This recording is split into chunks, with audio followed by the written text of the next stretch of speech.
ఆర్థిక సమస్యలతో బాధపడుతున్నారు. బిడ్డల వైపు ఒక్కసారి చూసి జాలిపడి దయ చూపించిన ప్రభా, బిడ్డలు చేసిన తప్పు ఒప్పుకుంటున్నారు నా తండ్రి.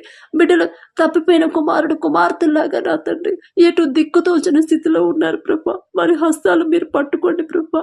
వారు చేసిన తప్పు దయతో క్షమించి నా తండ్రి, మిమ్మల్ని క్షమాపణ అడిగే అర్హత కూడా మాకు లేదు ప్రభా. అయినా సరే నా తండ్రి, మీ పాదాలు పట్టుకొని అడుగుతున్నాం, మీరు తప్ప నా తండ్రి మాకు సహాయం చేసేవాళ్ళు ఎవరు లేరు ప్రభా. మీరు మాత్రమే మాకు అప్పులు తీరే దారి మీరు మాత్రమే చూపించగలరు.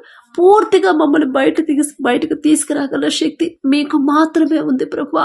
మరి బిడ్డలు నా తండ్రి వారు చేసిన తప్పులు ఒప్పుకుంటున్నారు నా ప్రభా, పశ్చాత్తాప పడుతున్నారు, కన్నీరు కారుస్తున్నారు నా తండ్రి.